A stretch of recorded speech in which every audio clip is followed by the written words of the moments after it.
আসসালামু আলাইকুম my lovely audience, আশা করছি সবাই ভালো আছেন। আজকে আপনাদের সাথে কথা বলবো তেলের ঘাটতি নিয়ে। দেশে পর্যাপ্ত পরিমাণ তেল মজুত আছে, কিন্তু সাধারণ মানুষ তেল কেন পাচ্ছে না, এই বিষয়টা নিয়ে। তো চলুন শুরু করা যাক। তো আমরা বিষয়টায় ফিরে আসি। বিষয় হচ্ছে কি, দেশে সরকার বলতেছে দেশে পর্যাপ্ত তেল মজুত আছে, দেশে 2 মাসের তেল মজুত আছে।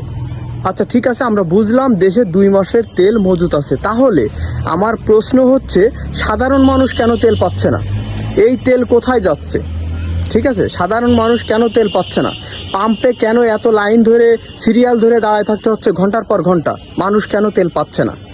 আর যদি সরকারের কাছে পর্যাপ্ত তেল মজুদই থাকে, যদি সরকারের কাছে পর্যাপ্ত তেল মজুদই থাকে, তাহলে সেগুলো জনগণকে দেওয়ার ব্যবস্থা করেন। সেগুলো কেন দিতে পারছেন না জনগণকে? জনগণ কেন পাচ্ছে না? আর আপনারা যদি সেটা না পারেন, তাহলে স্বীকার করেন আপনারা যে ব্যর্থ হচ্ছেন, এটা নিয়ন্ত্রণ করতে ব্যর্থ হচ্ছেন, সেটা স্বীকার করেন। এটা দায়িত্ব কার? এগুলো যে এই সমস্যাটা হচ্ছে, পাম্পে যে তেল পাচ্ছে না, বা সাধারণ জনগণ এই যে লাইন ধরে ঘন্টার পর ঘন্টা দাঁড়ায় থাকতেছে তেলের জন্য, তেল পাচ্ছে না, এটা দায়ভার কার? এই দায়িত্ব কার? এটা স্বীকার করেন, জনগণের সামনে সেটা খোলসা করেন। জনগণ যে তেল পাচ্ছে না, এটা কি জনগণের দোষ?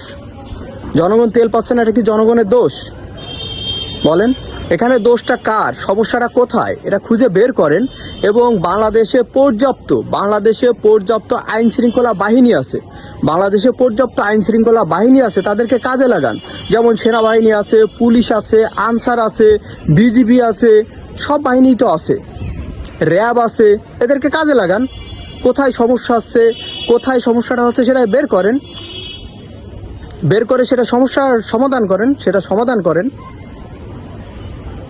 তো পরিশেষে এটাই বলবো যে জনগণকে ভোগান্তি কইরেন না। যদি তেলের ঘাটতি না থাকে, তাহলে জনগণকে ভোগান্তি কইরেন না, জনগণকে ভোগান্তিতে ফেলায়েন না। এর পরিণতি আসলে ভালো হবে না।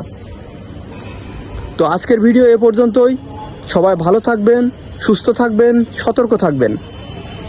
আল্লাহ হাফেজ।